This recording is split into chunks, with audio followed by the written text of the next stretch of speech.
नमस्कार भक्तों, शक्ति देव महिमा में आप सभी का स्वागत है।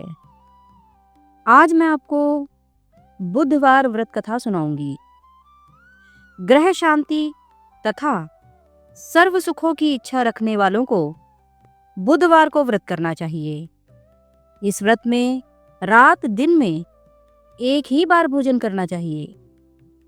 इस व्रत के समय हरी वस्तुओं का उपयोग करना श्रेष्ठ है। व्रत के अंत में शंकर जी की पूजा करनी चाहिए। तो चलिए प्रारंभ करते हैं बुधवार व्रत कथा।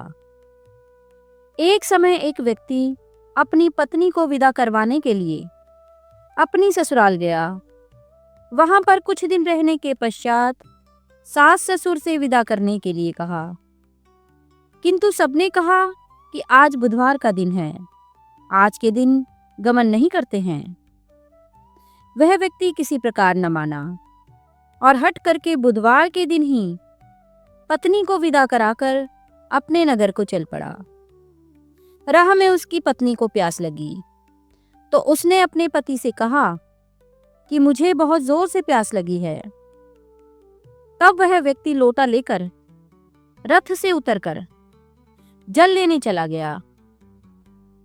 जैसे ही वह व्यक्ति पानी लेकर अपनी पत्नी के निकट आया तो वह यह देखकर आश्चर्यचकित रह गया कि ठीक अपनी ही जैसी सूरत तथा वैसी ही वेशभूषा में एक व्यक्ति उसकी पत्नी के पास रथ में बैठा हुआ है। उसने क्रोध से कहा कि तू कौन है जो मेरी पत्नी के निकट बैठा हुआ है? दूसरा व्यक्ति बोला, यह मेरी पत्नी है, मैं अभी अभी ससुराल से विदा कराकर ला रहा हूं।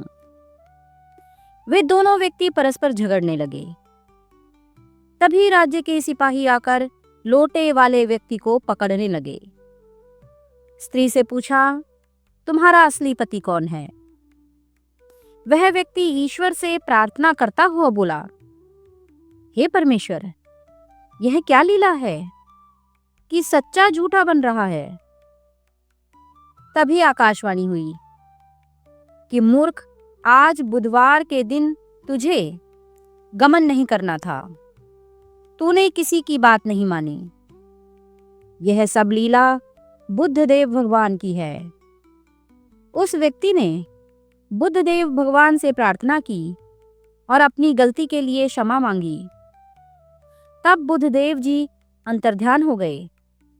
वह अपनी स्त्री को लेकर घर आया तथा बुधवार का व्रत वे दोनों पति पत्नी नियम पूर्वक करने लगे।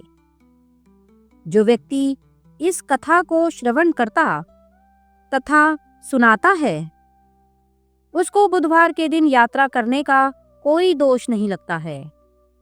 उसको सर्व प्रकार के सुखों की प्राप्ति होती है।